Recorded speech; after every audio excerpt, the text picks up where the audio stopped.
கிறிஸ்துவுக்குள் பிரியமானவர்களே, இந்த புதிய நாளின் காலை வேளையிலே உங்களை சந்திப்பதில் மிகவும் மகிழ்ச்சி அடைகிறேன்.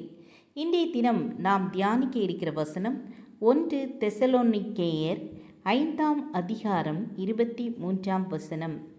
சமாதானத்தின் தேவன் தாமே உங்களை முற்றிலும் பரிசுத்தமாக்குவாராக. உங்கள் ஆவி, ஆத்மா, சரீரம் முழுவதும் நம்முடைய கர்த்தராகிய இயேசு கிறிஸ்து வரும்போது குற்றமற்றதாய் இருக்கும்படி காக்கப்படுவதாக.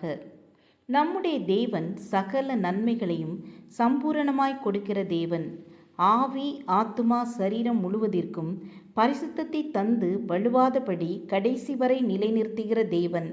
நம் ஆண்டவராகிய கர்த்தர் ஒருவரே தம்முடைய பரிசுத்தத்தை நமக்கு தர வல்லவர். இந்த பூமியிலே நம்மை குறித்து தேவனுடைய நோக்கம் என்ன? ஆம், நம்மை முற்றிலும் பரிசுத்தமாக்குவதே அவருடைய நோக்கம். இயேசு கிறிஸ்து வரும்போது நம்மை மாசற்றவர்களாய் நிலைநிறுத்தவே அவர் விரும்புகிறார். அதற்காகவே கர்த்தர் பரிசுத்த ஆவியானவரை நமக்கு தந்திருக்கிறார். அவர் செய்கிற முதல் காரியம் பாவத்தின் வல்லமையிலிருந்தும் அக்கிரம பழக்க வழக்கங்களிலிருந்தும் பாவியான மனுஷனை விடுவிக்கிறார். அன்று பேதுரு பிரசங்கம் பண்ணின போது பரிசுத்த ஆவியானவர் வசனத்தை கேட்ட ஒவ்வொருவருடைய உள்ளத்திலும் கிரியை செய்தபோது அவர்கள் பாவத்தை குறித்து உணர்த்தப்பட்டார்கள். இரண்டாவதாக, பரிசுத்த ஆவியானவர் இரட்சிக்கப்பட்ட தேவனுடைய பிள்ளைகளுக்கு பாவத்தின் மேல் ஒரு ஜெயம் தருகிறார். பரிசுத்த ஆவி உங்களிடத்தில் வரும்போது நீங்கள் பலனடைவீர்கள் என்று அவர் வாக்குத்தத்தம் பண்ணுகிறார்.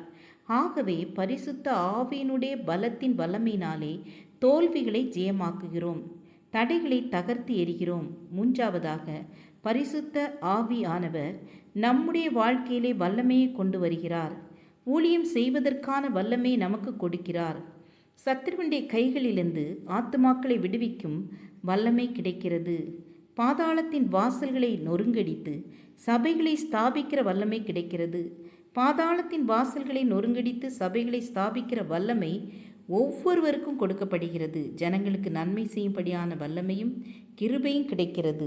நான்காவதாக, பரிசுத்த ஆவியானவர் நமக்குள் வாசம் பண்ணி தெய்வீக சுபாவத்தை நமக்குள் கொண்டு வந்து நம்மை பரிசுத்தத்திலே பூரணப்படுத்துகிறார். ஜெபம் செய்வோம். கிருபையும் இரக்கம் நிறைந்த கர்த்தாவே, எங்களை உம்முடைய இரத்தத்தால் கழுவி சுத்திகரிங்க.